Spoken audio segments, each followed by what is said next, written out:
Stop aux citations sur Instagram, sur Facebook. Stop. J'en ai assez de voir ça et je vous explique pourquoi dans un instant. Donc, avant tout, je me présente, je suis Fanta Barou, je suis coach business et coach visibilité Instagram et j'aide les entrepreneurs et les indépendants à se rendre visibles, à savoir se démarquer spécifiquement sur Instagram et à créer une marque forte. Vous avez des freins qui vous empêchent d'avancer, je vous aide à les lever et surtout à vous rendre visible, je vous aide à les lever. Donc likez la vidéo parce que vous savez que vous allez aimer, abonnez-vous à la chaîne et on commence.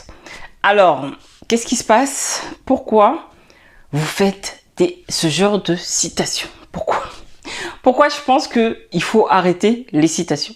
En fait, c'est pas le fait d'arrêter les citations mon problème. C'est le fait de voir des citations que les personnes partagent et sans ajouter de la valeur. Ça m'agace. Ça m'agace parce qu'en fait, lorsque vous allez partager une citation, que ce soit, moi là je parle beaucoup de Instagram, de Facebook par exemple, vous n'allez pas, pour les personnes que je vois, elles n'ajoutent pas de contenu supplémentaire. Elles postent la citation et basta. Le problème, c'est qu'effectivement, les gens vont liker, ils vont partager parce qu'ils vont trouver ça sympa. Mais est-ce que vous pensez que les personnes vont retenir qui a partagé cette citation? Et c'est ça la problématique. Nous, on veut se démarquer, on veut se faire remarquer, on veut se rendre visible. Et si vous n'ajoutez pas votre patte, à quoi ça sert? Bien sûr, vous pouvez mettre une citation, c'était pas ça. Mais vous devez expliquer pourquoi vous mettez cette citation. À quoi ça vous a fait penser? Quelle est la valeur que vous voulez apporter là-dedans? Comment vous pouvez les aider en mettant cette citation? Quelle est votre humeur du jour? Pourquoi vous l'avez mise?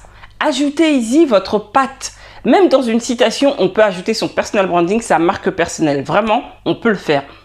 Mais n'envoyez juste pas une citation comme ça sans expliquer parce que vraiment, surtout quand ce sont des citations qui sont très connues, mais à aucun moment on se souviendra de vous en fait. Mais jamais, jamais. Alors que vraiment, si vous mettez la citation et vous expliquez, tout simplement, peut-être que vous l'avez vu dans un film, pourquoi ça vous a marqué à ce moment-là, peut-être que ça a un rapport avec vos années lycée, par rapport à votre famille, par rapport au début de l'entrepreneuriat.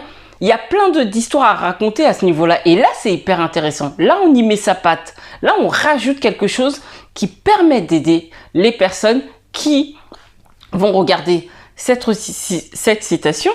Mais surtout, elles vont se souvenir de vous. On veut se rendre visible, on veut marquer les personnes, on veut que les personnes nous prennent comme coach ou peu importe ce que vous partagez en fait.